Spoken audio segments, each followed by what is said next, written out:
சரி, விளம்பர இடைவேளை தொடர்ந்த நிகழ்ச்சியில் இணைந்து கொண்டிருக்கிறோம். தொடர்ச்சியாக நிகழ்ச்சியில் யாழ்குடா நாட்டிலிருந்து வெளிவந்திருக்கக்கூடிய 4 பத்திரிகைகளை கொண்டு இன்றைய பத்திரிகைகளின் பார்வை பகுதியில் இணைந்திருக்கிறோம். முதலில் ஈழநாட்டு பத்திரிகையின் செய்திகளோடு இணைந்திருக்கலாம். ஈழநாட்டு பத்திரிகையின் இன்றைய பிரதான செய்தியாக நீதியாக நடந்தால் சர்வதேச விசாரணையை தடுப்பது ஏன்? ஸ்ரீதரன் எம்பி அரசிடம் கேள்வி. நீதியின்படி நடந்தவர்கள் எனில் அரசாங்கம் வெளியக விசாரணைக்கு ஏன் தயாராக கூடாது?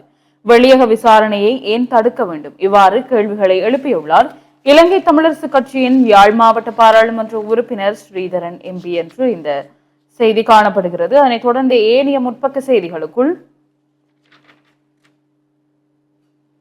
ஆரம்பித்த இடத்திற்கே தந்தை திரும்பியுள்ளார், நாமல் ராஜபக்ஷ சொல்கிறார் என்ற தலைப்பில் ஒரு செய்தி. தனது தந்தை மஹிந்த ராஜபக்ஷ ஆரம்பித்த இடத்திற்கே மீளவும் திரும்பியுள்ளார் என்று பாராளுமன்ற உறுப்பினர் நாமல் ராஜபக்ஷ தெரிவித்துள்ளார் என்று இந்த செய்தி காணப்படுகிறது. அதனைத் தொடர்ந்து அரசு இல்லத்தில் இருந்து வெளியேறினார் மஹிந்த, வழி அனுப்ப சீன தூதரும் வருகை என்ற ஒரு புகைப்படம் தாங்கிய செய்தி. முன்னாள் ஜனாதிபதி மஹிந்த ராஜபக்ஷ கொழும்பு விஜயராமை மாவட்டத்தில் வசித்த உத்தியோகபூர்வ இல்லத்தில் இருந்து நேற்று வெளியேறினார்.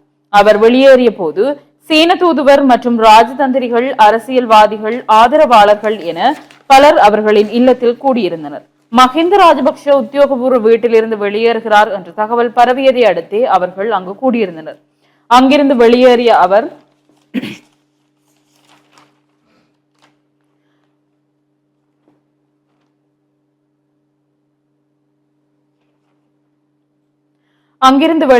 மஹிந்த ராஜபக்ஷ தனது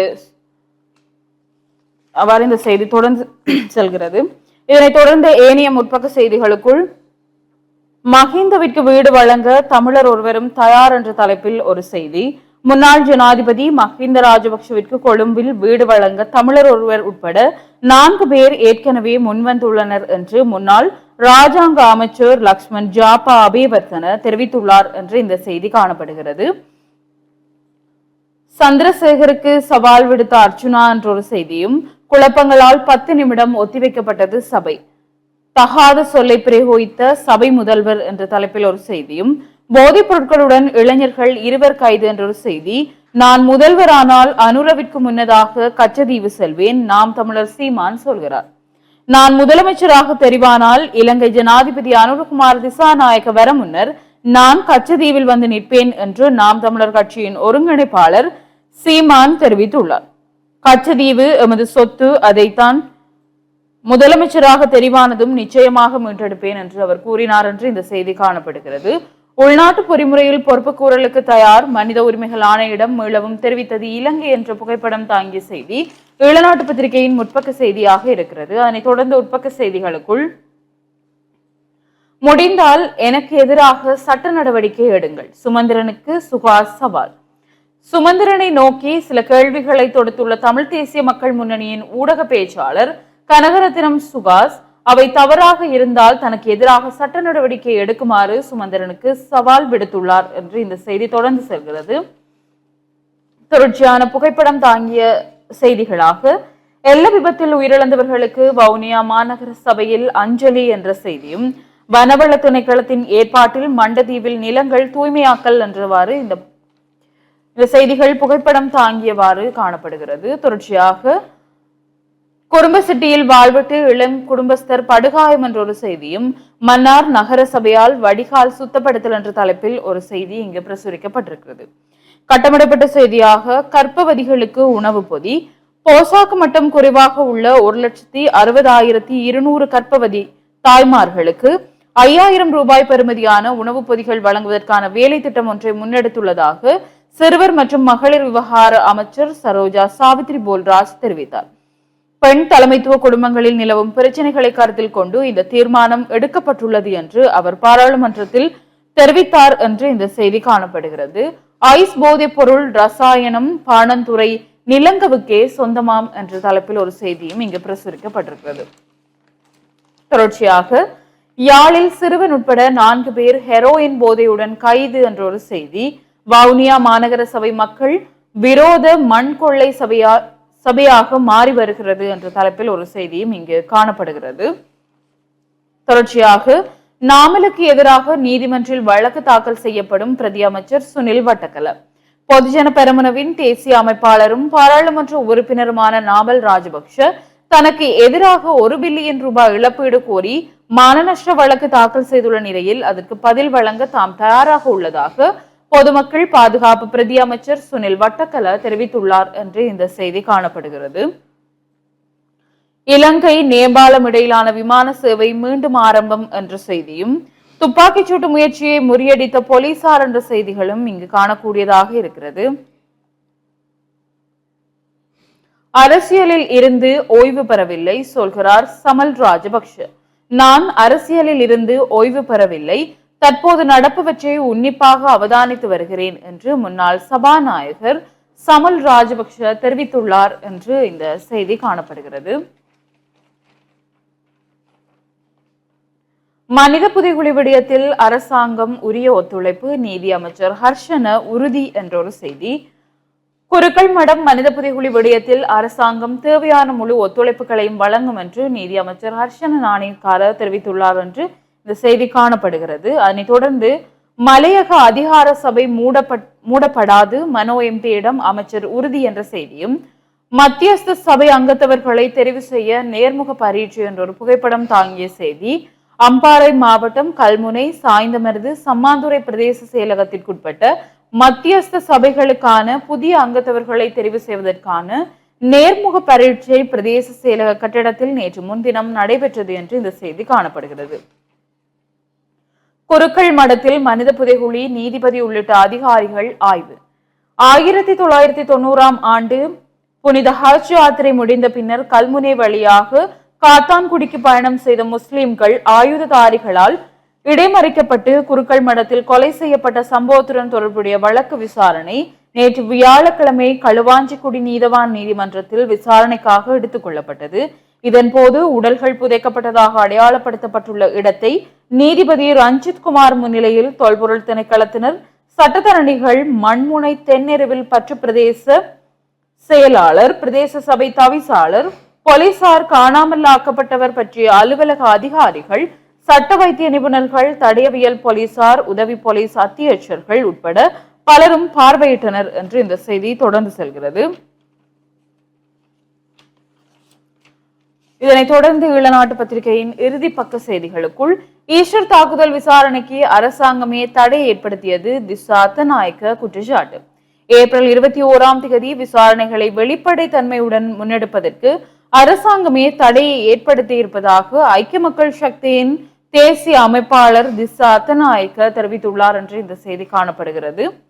பாதாள உலக குழுக்களை ஒழிக்க கோட்டாவிடம் பாடம் கற்க வேண்டும், SP திசாநாயக்க கூறுகிறார். பாதாள உலக குழு செயற்பாடுகளை இல்லாது ஒழிப்பது தொடர்பில் முன்னாள் ஜனாதிபதி கோட்டபாய ராஜபக்சவிடம் பாடம் கற்றுக்கொள்ள வேண்டும் என முன்னாள் அமைச்சர் SP திசாநாயக்க தெரிவித்துள்ளார் என்று இந்த செய்தி காணப்படுகிறது. காணி சுற்றாடல் அமைச்சர்களுக்கு மேன்முறையீட்டு நீதிமன்றம் அழைப்பு என்ற ஒரு செய்தியும், மாணவர்களை ஏற்றி செல்லும் வாகனங்களுக்கு கட்டுப்பாடு. பாடசாலை மாணவர்களை ஏற்றி செல்லும் வாகனங்களுக்கு புதிய விதிமுறைகள் மற்றும் கட்டுப்பாடுகளை அறிமுகப்படுத்துவதற்கு கல்வி அமைச்சு தீர்மானித்துள்ளது என்ற ஒரு செய்தியும், வங்கி அட்டை மூலம் பஸ் கட்டணம் செலுத்தும் வாய்ப்பு மிக விரைவில். பஸ் கட்டணங்களை வங்கி அட்டைகள் மூலம் செலுத்துவதற்கான முறைமை ஒன்று உருவாக்கப்படும் என பிரதமர் ஹரணி அமரசூரிய தெரிவித்துள்ளார். டிஜிட்டல் பொருளாதார மாதத்திற்கு இணையாக செயற்கை நுண்ணறிவு தொடர்பான உத்தியோகபூர்வ இணையதளம் அங்குராப்பணம் செய்து வைக்கப்படும் எனவும் ஹரணி அமரசூரிய குறிப்பிட்டுள்ளார். பாராளுமன்றில் நேற்று முன்தினம் கருத்து தெரிவிக்கும் போதே அவர் இதனை கூறினார். டிஜிட்டல் மயமாக்கல் வலுவூட்டப்பட்ட நாடாக இலங்கை மாற்றி அமைக்கும் பயணத்தை துரிதப்படுத்துவதற்கான தேசிய நிகழ்ச்சி திட்டத்தின் ஓர் அங்கமாக செப்டம்பர் மாதம் டிஜிட்டல் பொருளாதார மாதமாக பெயரிடப்பட்டதாகவும் பிரதமர் தெரிவித்தார் என்று செய்திகள் காணப்படுகிறது. இவைதான் இன்று புலந்திருக்கக்கூடிய ஈழநாட்டு பத்திரிகையின் முக்கியமான செய்திகளாக இருக்கிறது. தொடர்ச்சியாக நிகழ்ச்சியில் வலம்புரி நாளிதழின் செய்திகளோடு இணைந்திருக்கலாம். வலம்புரி நாளிதழுடைய பிரதான தலைப்பு செய்தியாக விஜயராம இல்லத்திலிருந்து வெளியேறினார் மஹிந்த என்று புகைப்படம் தாங்கிய செய்தியாக இருக்கிறது. முன்னாள் ஜனாதிபதி மஹிந்த ராஜபக்ச கொழும்பில் விஜயராமாவில் அமைந்துள்ள தனது உத்தியோகபூர்வ இல்லத்திலிருந்து நேற்று வெளியேறி இருக்கிறார். தொடர்ச்சியாக அந்த செய்தியை பார்க்கையில், முன்னாள் ஜனாதிபதிகளுக்கு கடந்த காலத்தில் அளவிற்கு அதிகமாக வரப்பிரசாதங்களை தேசிய மக்கள் சக்தி தலைமையிலான அரசாங்கம் குறைத்து புதிய சட்டமுறை நேற்று முன்தினம் பாராளுமன்றத்தில் நிறைவேற்றியிருந்தது. இந்த புதிய சட்டம் நேற்று முன்தினத்திலிருந்து அமுலுக்கு வந்த நிலையில் அரச இல்லங்களை நேற்று வரை பயன்படுத்தியிருந்த மஹிந்த ராஜபக்ஷ, மைத்ரிபால சிறிசேன மற்றும் சந்திரிகா ஆகியோர் நேற்று அங்கிருந்து வெளியேறினார்கள். அந்த வகையில் கொழும்பு விஜயராம வீதியில் அமைந்துள்ள இல்லத்திலிருந்து முன்னாள் ஜனாதிபதி மஹிந்த ராஜபக்ஷ தனது மனைவியுடன் தங்கலையில் அமைந்துள்ள கால்டன் வீட்டுக்கு சென்றார். இதன்போதும் அவரது மஹிந்தவின் ஆதரவாளர்கள் மஹிந்தவின் வாகனத்தை முற்றுகையிட்டு ஆரவாரம் செய்திருக்கிறார்கள். மஹிந்த ராஜபக்ஷ தங்காலையில் உள்ள கால்டன் இல்லத்திற்கு வந்தபோது அவருக்கு மகத்தான வரவேற்பு அளிக்கப்பட்டது. ராஜபக்சவையும் அவரது மனைவி சிறந்தியையும் ஏராளமானோர் வரவேற்றனர். பலர் கால்டன் இல்லத்திற்கு திரும்பியதில் தங்களுக்கு மகிழ்ச்சியை வெளிப்படுத்தி இருக்கிறார்கள். இல்லத்திலிருந்து வெளியேறும் போதும் முன்னாள் ஜனாதிபதி மஹிந்த ராஜபக்சவை சந்திக்க அவரின் ஆதரவாளர்கள் அணிதிரண்டு சென்றதாகவும், ஆனால் அப்போது அவர் ஊடகங்களுக்கு கருத்து தெரிவிப்பதை பார்த்தால் வியப்பாக இருந்ததாகவும் அவர் குறிப்பிட்டார். தங்களை போகச் சொல்லிவிட்டார், போவதற்கு இடமில்லை என்றும் அவர் கூறியதாகவும் அமைச்சர் சுனில் ஹெந்தனத்தி தெரிவித்தார். ஆனால் அவர் அதற்கு வெட்கமடைய வேண்டும் என்று அமைச்சர் கூறினார். மஹிந்த ராஜபக்ச, மைத்ரிபால சிறிசேன, சந்திரிகா பண்டார் நாயக்க, குமாரதுங்க மற்றும் ஹேமா பிரேமச்சந்திர ஆகியோர் விரட்டியடிப்பதற்கு முன்னரே வீட்டிலிருந்து வெளியேறியிருக்க வேண்டும் என்றும் அமைச்சர் குறிப்பிட்டிருந்தார். இதேவேளை அவர்களின் பாதுகாப்பு குறைக்கப்படவில்லை, அவர்களுக்கான சலுகைகளே குறைக்கப்பட்டுள்ளதாகவும் சுனில் கந்தனத்தி தெரிவித்திருக்கார் என்ற செய்தியோடும் ஏனைய முற்பக்க செய்திகளுக்குள் புலிகளின் தலைவர் பிரபாகரனை மகிழ்ச்சி அடை செய்யும் தருணம் இது மஹிந்தவின் ஊடக பேச்சாளர். தமிழீழ விடுதலை புலிகளின் தலைவர் பிரபாகரன் உயிரோடு இருந்திருந்தால் மிகவும் மகிழ்ச்சி அடைந்திருப்பார் என மஹிந்தவின் ஊடக பேச்சாளர் சட்டத்தரணி மனோஜ் கமகே தெரிவித்திருக்கிறார். முன்னாள் ஜனாதிபதி மஹிந்த ராஜபக்ஷ தனது உத்தியோகபூர்வ இல்லத்திலிருந்து வெளியேறியமை தொடர்பில் ஊடகங்களிடம் கருத்து தெரிவிக்கும் போதே அவர் இதனை தெரிவித்தார். அவர் தொடர்ந்து தெரிவிக்கையில், பிரபாகரன் உயிருடன் இருந்திருந்தால் இன்றைய நாள் அவருக்கு மிகவும் மகிழ்ச்சியான ஒரு நாளாக இருந்திருக்கும். இன்றைய நாள் அரசாங்கத்திற்கு மிகவும் சந்தோஷமான நாள். அத்தோடு தமிழீழ விடுதலை புலிகளின் ஆதரவாளர்களான டயஸ்போராக்களுக்கு சந்தோஷமாக இருக்கும் என்றும் நினைக்கிறேன். சட்டத்திற்கு மதிப்பளித்து மஹிந்த ராஜபக்ஷ அவர்கள் 24 மணி நேரத்துக்குள் உத்தியோகபூர்வ இல்லத்திலிருந்து வெளியேறியுள்ளார். ஒரு வாரத்திற்குள் இந்த வீடு உத்தியோகபூர்வமாக கையளிக்கப்படும். 30 வருட கால யுத்தத்தினை நிறைவுக்கு கொண்டு வந்தமை, நாட்டில் அமைதியை ஏற்படுத்திய தலைவருக்கு அரசாங்கம் கௌரவம் அளிக்கும் விதத்தினை நாட்டு மக்கள் இன்று கண்முன் பார்த்திருக்கக்கூடியதாக இருக்கிறது. சிங்கம் எங்கிருந்தாலும் சிங்கம் தான். தங்காலையில் அவருக்கு பாதுகாப்பு அச்சுறுத்தல் காணப்படுமாயின் அதற்கான பொறுப்பினை அரசாங்கம் ஏற்றுக்கொள்ள வேண்டும் என்று அவர் தெரிவித்திருக்கிறார். தொடர்ச்சியாக வதிவிடத்திலிருந்து வெளியேறிய சந்திரிகா மைத்ரி, முன்னாள் ஜனாதிபதிகளான சந்திரிகா பண்டார நாயக்க, குமாரதுங்கம் மற்றும் மைத்ரிபால சிறிசேன ஆகியோர் தமது உத்தியோகபூர்வ வதிவிடத்திலிருந்து நேற்று வெளியேறியிருக்கிறார்கள். நேற்று முன்தினம் பாராளுமன்றத்தில் ஜனாதிபதியின் வரப்பிரசாதங்களை ரத்து செய்யும் சட்டம் மூலம் நிறைவேற்றப்பட்ட நிலையில் அதனை சபாநாயகர் நேற்று முன்தினமே சான்றுரைப்படுத்தியிருந்தார். இதனைத் தொடர்ந்து முன்னாள் ஜனாதிபதி மஹிந்த ராஜபக்சவை தொடர்ந்து சந்திரிகா மைத்ரி ஆகியோரும் வெளியேறியிருக்கிறார்கள் என்ற செய்தி கட்டப்படப்பட்ட செய்திகளாக. அரசியலை ஒருபோதும் கைவிட மாட்டேன் மஹிந்த தெரிவிப்பு. நாட்டு மக்களுக்காக தனது அரசியலை ஒருபோதும் கைவிடப் போவதில்லை என முன்னாள் ஜனாதிபதி மஹிந்த ராஜபக்ச தெரிவித்திருக்கிறார். விஜயராம இல்லத்திலிருந்து வெளியேறும் போது ஊடகங்களுக்கு அவர் இதனை தெரிவித்திருக்கிறார். அவர் தொடர்ந்து தெரிவிக்கையில், அரசியலை ஒருபோதும் கைவிட மாட்டேன், அரசியல் நடவடிக்கைகள் தொடரும், நாட்டு மக்களுக்கு வாழ்த்துக்களை தெரிவித்துக் கொள்கிறேன். எம்மை உத்தியோகபூர்வ இல்லத்திலிருந்தும் வெளியேற சொன்னார்கள், அதனால் இங்கிருந்து செல்கிறோம் என தெரிவித்தார். முன்னதாக நேற்று காலை மஹிந்தவின் உத்தியோகபூர்வ இல்லத்திற்கு அரசியல்வாதிகள், வெளிநாட்டு ராஜதந்திரிகள் மற்றும் ஆதரவாளர்கள் என பல்வேறு தரப்பினர் வருகை தந்திருந்தமை குறிப்பிடத்தக்கது. குறிப்பாக இலங்கைக்கான சீன தூதுவர் ஹி சென்கோங் உள்ளிட்ட பல ராஜதந்திரிகளும் முன்னாள் ஜனாதிபதி மஹிந்த ராஜபக்சவின் உத்தியோகபூர்வ இல்லத்திற்கு வருகை தந்திருந்தமை குறிப்பிடத்தக்கது. வெளியேறுவதில் துக்கம் ஏதும் இல்லை, சிறந்தி ராஜபக்ச தெரிவிப்பு. அதிகார துஷ்பிரயோகம் செய்ததற்கு மஹிந்த வெட்கமடைய வேண்டும், அமைச்சர் சுனில் ஹெந்தனத்தி தெரிவிப்பு. அதிகார துஷ்பிரயோகம் செய்ததற்கு மஹிந்த வெட்கமடைய வேண்டும், அத்துடன் பொதுமக்களுக்கு செய்த சத்தியத்தையே அரசாங்கம் ஒன்று நிறைவேற்றி வருவதாக அமைச்சர் சுனில் ஹெந்தனத்தி தெரிவித்திருக்கிறார் என்ற செய்தியோடும் கட்டமிடப்பட்ட செய்திகளுக்குள் கஞ்சா கலந்த மாவாவுடன் யாழ் மடத்தடியில் இளைஞன் ஒருவர் கைது என்ற செய்தியும், ஹெரோயினுடன் இனிவிலில் ஒருவர் கைது என்ற செய்திகள், அதேபோல வீதியால் சென்றவரிடம் சங்கிலி அபகரிப்பு என்ற செய்திகளும் காணப்படுகிறது. பாதாள கும்பலைச் சேர்ந்த மேலும் 15 உறுப்பினர்கள் வெளிநாடுகளில் கைதும். இலங்கையின் பாதாள உலக குற்றக்குழுக்களுக்கு எதிரான நடவடிக்கைகளும் தீவிரமாக முன்னெடுக்கப்பட்டு வருகின்ற நிலையில் சிவப்பு எச்சரிக்கை விடுவிக்கப்பட்டிருந்த மேலும் 15 பாதாள உலக குழு உறுப்பினர்கள் வெளிநாடுகளில் கைது செய்யப்பட்டிருக்கிறார்கள். இந்த கைது நடவடிக்கை ரஷ்யா, ஓமான், ஐக்கிய அரபு எமிரேட்ஸ் மற்றும் இந்தியா ஆகிய நாடுகளில் இடம்பெற்றிருக்கிறது. சுமார் 15 பேர் வரை கைது செய்யப்பட்டிருக்கிறார்கள் என்று அந்த செய்தியும். குறும்பசிட்டியில் வாழ்வெட்டு குடும்பஸ்தர் காயம். குறும்பசிட்டி தெல்லிப்பளை வைத்தியசாலை வீதியில் நேற்று காலை இடம்பெற்ற வாழ்வெட்டில் குடும்பஸ்தர் ஒருவர் படுகாயமடைந்திருக்கிறார். 3 மோட்டார் சைக்கிள்களில் வந்த 6 பேர் கொண்ட குழு குடும்பஸ்தர் ஒருவரை வாழ்வெட்டு சம்பவத்தினை மேற்கொண்டு விட்டு தப்பிச் சென்றிருக்கிறார்கள் என பலாலி போலீசார் தெரிவித்திருக்கிறார்கள். இதில் 2 பிள்ளைகளின் தந்தையான தர்மராசா தினேஷ்குமார் வயது 32 என்பவர் பலத்த வெட்டுக்காயங்களுக்கு உள்ளான நிலையில் தெல்லிப்பளையில் ஆதார வைத்தியசாலையில் அனுமதிக்கப்பட்டுள்ளார். இது தொடர்பில் பலாலி போலீசார் மற்றும் அச்சுவேலி போலீசார் விசாரணைகளை மேற்கொண்டு வருகிறார்கள் என்று அந்த செய்தியும் காணப்படுகிறது. இவைதான் வலம்புரியினுடைய முற்பக்க செய்திகளாக இருக்கிறது. தொடர்ச்சியாக உட்பக்க செய்திகளுக்குள் வவுனியா மாநகர எல்லைக்குள் புகைத்தல் பகுதிகளுக்கு தடை. வவுனியா மாநகர சபைக்கு உட்பட்ட உணவகங்களுடன் இணைந்த தவறாக உள்ள புகைத்தல் பகுதிகளுக்கு நேற்று முதல் தடை விதிக்கப்பட்டுள்ளது. நேற்றைய மாநகர சபை அமர்வின் போதும் குறித்த உத்தரவினை முதல்வர் காண்டீபன் வழங்கியிருக்கிறார். குறிப்பாக யாழ்ப்பாணம் வவுனியா நகரத்தில் உள்ள சில உணவகங்களுக்கு பின்புறமாக புகைப்பிடிப்பதற்கென சிறிய பகுதிகள் காணப்படுகின்றது. இவ்வாறான பகுதிகளை உடன் தடை செய்யுமாறு மாநகர சபை சுகாதார குழு பரிந்துரை செய்திருக்கிறது. இதையடுத்து குறித்த உத்தரவை மாநகர முதல்வர் வழங்கியிருக்கிறார் என்ற செய்தியும், உள்ளக மற்றும் கலப்பு பொறிமுறைகளை நிராகரியுங்கள் 69 தமிழர் அமைப்புகள் கூட்டாக வலியுறுத்தும். பொறுப்புக்கூறலுக்கான ஆக்கப்பூர்வமான செயல்முறையை இலங்கை அரசாங்கத்திடம் வலியுறுத்துவதனூடாக ஐநா மனித உரிமைகள் உயர்ஸ்தானிகர் உள்ளக பொறிமுறைக்கான இடைவெளியை வழங்குவதானது அத்தகைய உள்ளக பொறிமுறைகளின் நீண்டகால தோல்வியின் பின்னணியில் அச்சுறுத்தலானதொரு நிலையை தோற்றுவிக்கும் என கூட்டாக எச்சரித்திருக்கும் புலம்பெயர் தமிழர் அமைப்புகள் உள்ளக மற்றும் கலப்பு பொறிமுறைகளை முற்றாக நிராகரிக்குமாறு ஐநா மனித உரிமைகள் பேரவையின் உறுப்பு நாடுகளிடம் வேண்டுகோள் முடுத்திருக்கிறார்கள் என்ற செய்தியோடும், இலங்கை நேபாளம் இடையிலான விமான சேவைகள் மீண்டும் ஆரம்பம், லஞ்ச ஊழலை தடுக்க போலீஸ் அதிகாரிகளுக்கு கேமரா பொருத்தப்பட்ட சீருடைகள், போக்குவரத்து கடமைகளில் ஈடுபட்டுள்ள போலீஸ் அதிகாரிகளுக்கு கேமரா பொருத்தப்பட்ட சீருடைகளை வழங்குவதாக போலீஸ் ஊடக பேச்சாளர் எஃப்யூ உட்லர் தெரிவித்திருக்கிறார். இது தொடர்பை அவர் தெரிவிக்கையில், இந்த கேமராக்கள் மூலம் போக்குவரத்து கடமைகளில் ஈடுபட்டுள்ள போலீஸ் அதிகாரிகளால் இடம்பெறும் குற்றச்செயல்களை கண்டுபிடிக்க முடியும். அத்துடன் போக்குவரத்து கடமைகளில் ஈடுபட்டுள்ள போலீஸ் அதிகாரிகளுக்கும் பொதுமக்களுக்கும் இடையிலான தொடர்புகளை இந்த கேமராக்கள் பதிவு செய்யும். இந்த கேமராக்கள் மூலம் நாட்டில் இடம்பெறும் லஞ்சம் மற்றும் ஊழல் தொடர்பான குற்றங்களை தடுக்க முடியும். போக்குவரத்து கடமையில் ஈடுபட்டுள்ள போலீஸ் அதிகாரிகளுக்கும் பொதுமக்களுக்கும் இடையில் ஏற்படும் முரண்பாடுகளையும் ஆதாரங்களுடன் கண்டுபிடிக்க முடியும். நாடளாவிய ரீதியில் 608 போலீஸ் நிலையங்கள் உள்ளதாகவும் நகர்ப்புற பகுதிகளில் மற்றும் பொதுமக்கள் கூடும் இடங்களில் போக்குவரத்து கடமைகளில் ஈடுபட்டுள்ள போலீஸ் அதிகாரிகளுக்கு கேமரா பொருத்தப்பட்ட சீருடைகளையும் முதலில் வழங்க நடவடிக்கை எடுக்கப்பட்டுள்ளது.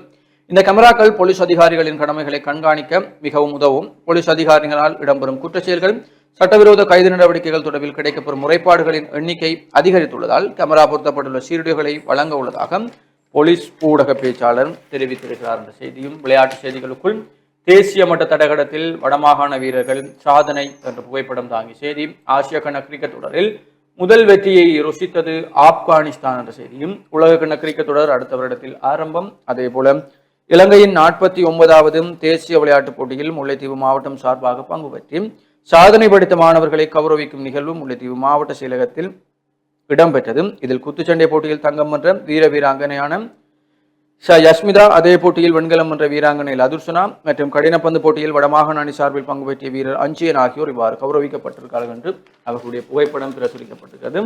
அவர்களுக்கும் வாழ்த்துக்களை தெரிவித்துக் கொள்கிறோம்.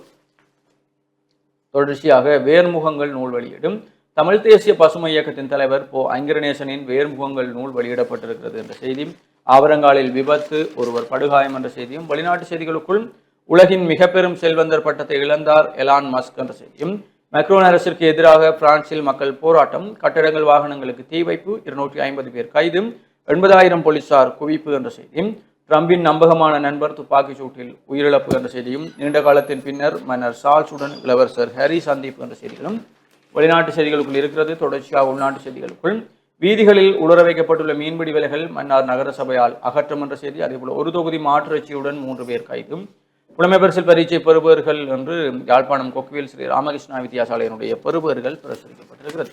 தொடர்ச்சியாக வலம்புரியினுடைய ஆசிரியர் தலையங்கமாக மாட மாளிகையும் சட்டம் பெறும் மட்டை என்ற தலைப்பிலே ஆசிரியர் தலையங்கம், ஆகும் காலத்தை அவையாகும், போகும் காலத்தை பொன்பொருள் புகழ் எல்லாம் போகும் என்பார் கவியரசு கண்ணதாசன். எங்கள் பட்டினத்தார் மானிட வாழ்வு எத்தகையது என்பதை மிக தெளிவாக சுட்டி நிற்கிறார். மாடுன்று கண்டொன்று மக்கள் உண்டு என்று மகிழ்வதெல்லாம் கேடுன்று எனும்படி கேட்டுவிட்டோம், இனி கேண்மனமே கடவுள் ஒருவன்தான் நமக்கு துணை. இதை அறிந்து கொள் என மானிட சமூகத்துக்கு நிலையாமையின் தத்துவத்தை பட்டினத்தார் மிக தெளிவாக சொல்லி வைத்திருக்கிறார். இவ்வாறு கூறிய பட்டினத்தார், காதற்க ஊசியும் வராது காண்கடை வலிக்க என தான் கூற வந்த உண்மைக்கு விளக்கம் தருகிறார். அதனால் அன்றும் செத்தாரை போல திரி என்பார் அவர். இங்குதான் பட்டினத்தடிகள் மிக உயர்ந்த தத்துவ ஞானத்தை நமக்கு கூறி வைக்கிறார். ஆம், இந்த பூமியில் உனக்கு கிடைத்தவற்றில் பற்று வைக்காதே. நீ எங்கனம் தனியாக வந்தாயோ அங்கனமே நீ தனியாக போய்விடுவாய். உனக்கு பூமியின் கண் கிடைத்தவை இப்பூமியிலேயே விடப்பட வேண்டும். ஆகையால் எதிலும் பற்று வைக்காதே. அவ்வாறு பற்று வைக்காத நிலை இறந்தவர்களின் நிலைக்கு சமனானது. தவிர இறந்தவர்கள் இறையுலகை அடைந்தவர்கள் என்றே பொருள் கொள்ளப்படுகின்றனர். ஆக இறையுலகில் இருக்கக்கூடியவர்கள் எத்துணை மேன்மை கொண்டவர்கள். அவர்களிடம் பற்று கிடையாது. மாறாக அவர்கள் அன்புமயமானவர்கள். ஆக இறை வடிவமாக உள்ள அன்பை மற்றவர்களிடம் காட்டும் போதும் எங்கும் இன்பமே சூழும். இதனையே பட்டினத்தடியால் செப்பி நிற்கிறார். ஆம், முன்னாள் ஜனாதிபதிகளுக்கு மாட மாளிகை, சேவகம் செய்வதற்கான பணியாளர்கள், பாதுகாப்பு பிரிவினர்கள், இன்னும் ஏகப்பட்ட வசதி வாய்ப்புகள் வழங்கப்பட்டிருந்தன. எனினும் அனூர் அரசாங்கத்தால் கொண்டுவரப்பட்ட சட்டத்தின் பிரகாரம் மேற்குறித்த அத்தனை சலுகைகளும் நீக்கப்பட்டும் உயரிய மாளிகையில் இருந்து நேற்று 11ஆம் தேதி முன்னாள் ஜனாதிபதிகள் வெளியேறியிருக்கிறார்கள். ஏழை மக்கள் ஒரு நேர உணவுக்கு அல்லலாடும் போது நீங்கள் மட்டும் மக்களின் வரி பணத்தில் சொகுசாக இருப்பது எந்த வகையில் நியாயம்? உண்மையில் நீங்களாகவே மாளிகையில் இருந்து வெளியேறி இருக்க வேண்டும். என்ன செய்வது? சட்டம் கொண்டு வந்துதான் உங்களை வெளியேற்ற வேண்டி இருக்கிறது. எனில் மாட மாளிகையும் சட்டம் பெறும் மட்டே என்று இனியையும் உணருமினே என்று தலம்புரியினுடைய ஆசிரியர் தலையங்கம் இருக்கிறது. அதேபோல நீண்ட தூரம் பயணிக்கும் பேருந்துகள், வேன்களுக்கு விரைவில் புதிய விதிமுறைகள். நீண்ட தூரம் பயணங்களில் மக்களை ஏற்றி செல்லும் பேருந்துகள் மற்றும் வேன்களுக்கு விரைவில் புதிய விதிமுறைகள் அமுல்படுத்தப்படும் என போக்குவரத்து அமைச்சர் பிமல் ரத்நாயக்க தெரிவித்திருக்கிறார். இது தொடர்பில் ஊடகங்களுக்கு உரையாற்றும் போதும் இந்த ஒழுங்குமுறை 6 முக்கிய காரணிகளை அடிப்படையாக கொண்டிருக்கிறது என்று தெரிவிக்கப்பட்டுள்ளது. அதன்படி 100 கிலோமீட்டருக்கு மேல் பயணிக்கும் பேருந்துகள், வேன்கள் எல்லை தாண்டிய பயணங்கள் மேற்கொள்வதற்கு முன் வாகன ஆய்வு சான்றிதழை பெறுவது கட்டாயமாக்கப்படும். இதன்போது டயர்கள், கண்ணாடிகள் மற்றும் பிரேக்கின் நிலை போன்றவை ஆய்வு செய்யப்படும். மாகாணங்களை கடக்கும் அனைத்து பேருந்துகள் மற்றும் வேன்களும் பயணத்திற்கு 48 மணி நேரத்துக்கு முன்னர் இது தொடர்பான ஆய்வை நடாத்தி தேவையான சான்றிதழை பெற வேண்டும். இதேவேளை புதிய சட்டத்தின் கீழ் பரிந்துரைக்கப்பட்டுள்ளது. இதுபோன்று வாகனங்களில் சுற்றுலாக்களில் ஈடுபடும் பொதுமக்கள் பயணத்துக்கு முன்னர் வாகனம் தேவையான ஆய்வுகளுக்கு உட்படுத்தப்பட்டுள்ளதா என்பதை உறுதி செய்ய வேண்டும். பொது போக்குவரத்தில் பாதுகாப்பு தேவையினை விதிமுறைகள் மூலம் மட்டுமே உறுதி செய்ய முடியும் என்று அவர் சுட்டிக்காட்டியிருக்கிறார் என்ற செய்தி. அதேபோல பாதாள கும்பலுக்கு தோட்டா கல்வித்த ராணுவ அதிகாரி கைது, பாதாள குழுவுடன் தொடர்புடைய போலீஸ் அதிகாரி கைது என்ற செய்திகளும், குருக்கள்மடம் மனித புதைகுழி பார்வையிட்டார் நீதிபதி என்ற செய்திகளும் காணப்படுகிறது. இவைதான் விளம்பரினுடைய முக்கிய செய்திகளாக இருக்கிறதும். தொடர்ச்சியாக உதய நாளிதழின் செய்திகளோடு இணைந்திருக்கலாம். உதயன் பத்திரிகையின் பிரதான செய்தியாக பெரும் பரபரப்பிற்கு மத்தியில் அரசு மாளிகையில் இருந்து வெளியேறினார் மஹிந்த என்று ஒரு புகைப்படம் தாங்கிய செய்தி உதயன் பத்திரிகையின் பிரதான செய்தியாக இருக்கிறது. அதனைத் தொடர்ந்து ஏனைய முற்பக்க செய்திகளுக்குள் விஜயராமவில் இருந்து வெளியேற முன் சீன தூதுவர் ஷென்ஹோங் மஹிந்தவை சந்தித்து பேச்சு. குட்டையை குழப்புகிறதா சீனா என்றவாறு ஒரு செய்தி. கஞ்சா கலந்த மாவா கைதானார் இளைஞர் என்ற செய்தியும், ஹெரோயினுடன் ஒருவர் கைது என்ற செய்தி. ஈஸ்டர் தாக்குதல்களுக்கு அரசாங்கம் நீதி வழங்காது ஐக்கிய மக்கள் சக்தி குற்றச்சாட்டு என்ற செய்தியும், வாழ்வெட்டு தாக்குதல் ஒருவர் படுகாயம் குறும்பசிட்டியில் சம்பவம் என்ற செய்திகளும் இங்கு காணக்கூடியதாக இருக்கிறது. பிக்குவிற்கு சிலை அமைக்க வவுனியாவில் இடம் தருக, வவுனியா மாநகர சபையில் கோரிக்கை என்ற செய்தி. பௌத்த துறவி ஒருவருக்கு சிலை ஒன்றை அமைக்க இடம் தருமாறு வவுனியா மாநகர சபையில் கோரிக்கை விடுக்கப்பட்டுள்ளது என்று இந்த செய்தி காணப்படுகிறது.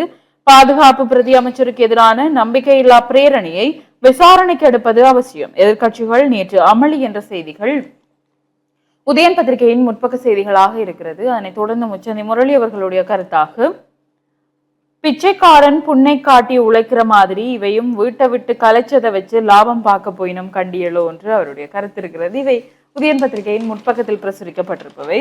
இதனைத் தொடர்ந்து உட்பக்க செய்திகளுக்குள் வீதிகளில் உலரவிடப்பட்ட வலைகளை கையகப்படுத்திய மன்னார் நகர சபை என்ற ஒரு புகைப்படம் தாங்கிய செய்தியும், வடிகால்கள் சுத்தப்படுத்தும் திட்டம் மன்னாரில் ஆரம்பம் என்ற ஒரு புகைப்படம் தாங்கிய செய்தி. ஐக்கிய நாடுகள் மனித உரிமைகள் பேரவையை நுணுக்கமாக கையாளவிட்டால் எதிர்காலத்தில் சிக்கல் தோன்றும், பேராசிரியர் பிரதீபா மகாநாம எச்சரிக்கை என்ற செய்திகள் இங்கு காணப்படுகிறது. தமிழ் டயஸ்போராக்களுக்காக மஹிந்தவின் மாளிகை பறிப்பு, புரளியை கிளப்புகின்றார் சரத் வீரசேகரர். பிரிவினைவாத தமிழ் டயஸ்போராக்களை திருப்திப்படுத்துவதற்காகவே முன்னாள் ஜனாதிபதி மஹிந்த ராஜபக்ஷ அரச மாளிகையிலிருந்து வெளியேற்றப்பட்டுள்ளார் என்று முன்னாள் அமைச்சர் சரத் வீரசேகர தெரிவித்துள்ளார் என்று இந்த செய்தி காணப்படுகிறது. நேபாளத்தை போன்று இலங்கையும் மாறலாம் எச்சரிக்கிறது ஐக்கிய மக்கள் சக்தி என்ற செய்தியும் இங்கு பிரசுரிக்கப்பட்டிருக்கிறது. தொடர்ச்சியாக பெரும்போக செய்கைக்கு தயாராகும் விவசாயிகள் என்ற தலைப்பில் ஒரு செய்தி. யாழ் மாவட்டத்தில் பெரும்போக நெற்செய்கையை மேம்படுத்துவதற்கு தயாராகும் விவசாயிகள் என்று இந்த செய்தி தொடர்ந்து செல்கிறது. கிளிநொச்சி உருத்திரபுரம் நீவில் குளத்திற்கு அருகில் 8 அல்லது 9 வயது மதிக்கத்தக்க யானைக்குட்டி ஒன்று நோய்வாய்ப்பட்ட நிலையில் அவதானிக்கப்பட்டுள்ளது. இது தொடர்பில் பிரதேச மக்கள் வனஜீவராசிகள் திணைக்களத்திற்கு தெரியப்படுத்தியுள்ளனர் என்று அந்த புகைப்படம் ஒன்றும் இங்கு பிரசுரிக்கப்பட்டிருக்கிறது.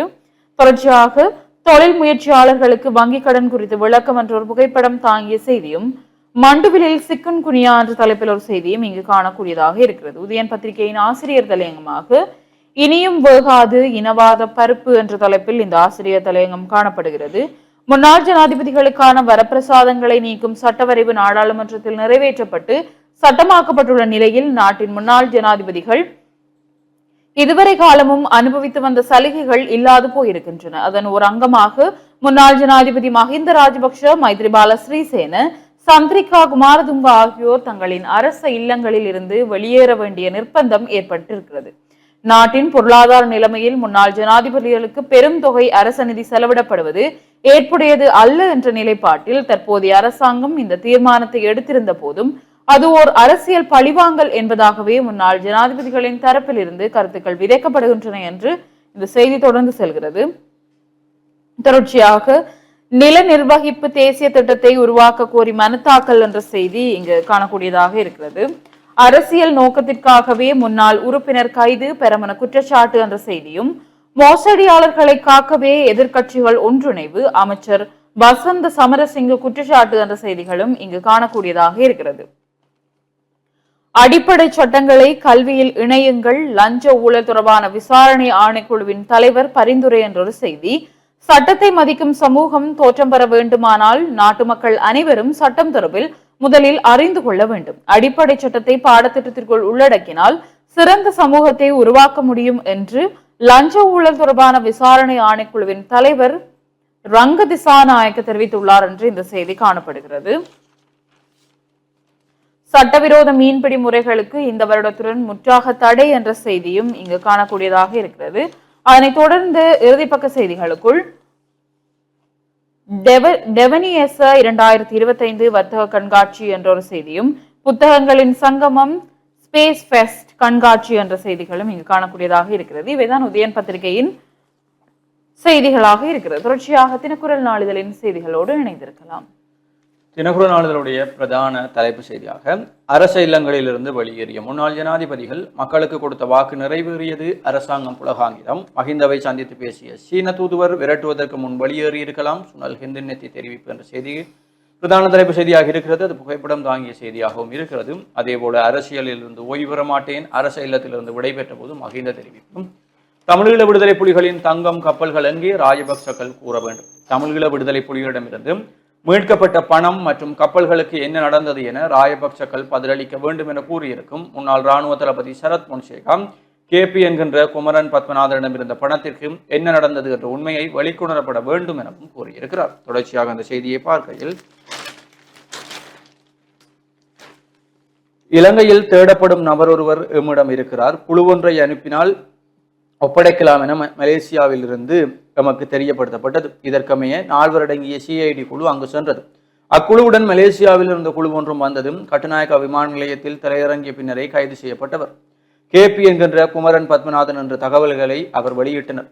அப்போது பாதுகாப்பு அமைச்சின் செயலாளராக இருந்த கோட்டபாயா தான் வீட்டுக்கு அழைத்து கேபியுடன் கலந்துரையாடினார். 1 மாதத்துக்கு பின்னர் கேபி விடுவிக்கப்பட்டார். அப்போது நான் இராணுவத்தில் இருக்கவில்லை, கேபி வசம் இருந்த பணத்திற்கு என்ன நடந்தது, அவை அரசு உடைமையாக்கப்படவில்லை, எனவே அவரிடமிருந்த புலிகளின் பணம், கப்பல்கள் என்பவற்றுக்கு என்ன நடந்தது என்பதை ராஜபக்சக்களும் பொறுப்பு கூற வேண்டும் என்று சரத் பொன்சேகா தெரிவித்திருக்கிறார் என்ற செய்தி. அதேபோல கட்டமிடப்பட்ட செய்திகளுக்குள், வேலைக்கு சென்றவரை வழிமறைத்து வாழ்வெட்டு, குடும்ப சிட்டியில் வன்முறை கும்பல் அட்டகாசம், மாவாப்பாக்குடன் இளைஞன் கைது.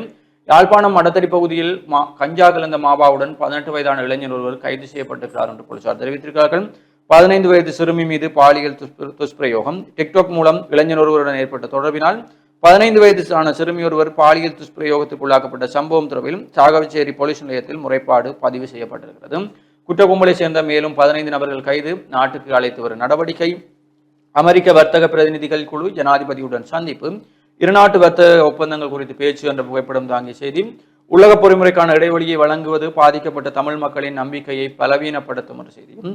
நீண்ட தூர பேருந்துகள், வேன்களுக்கு பாதுகாப்பு சோதனை அறிக்கை அவசியம், அமைச்சர் விமல் ரத்நாயக்க தெரிவிப்பும். தொற்றா நோயினால் பாதிக்கப்பட்டுள்ள அரசாங்க ஊழியர்களில் 30% போலீசார். தொற்றா நோய்களால் பாதிக்கப்பட்ட அரசாங்க ஊழியர்களில் 30% போலீசார் என சுகாதார அமைச்சர் நலிந்த ஜெயதீச கூறியிருக்கிறார் என்ற செய்தி தினகருடைய முற்பக்க செய்திகளாக இருக்கிறது. தொடர்ச்சியாக உட்பக்க செய்திகளுக்குள், 14,000 உற்பத்தி கூட்டுறவு நிறுவனங்களை நிறுவ அரசு நடவடிக்கை.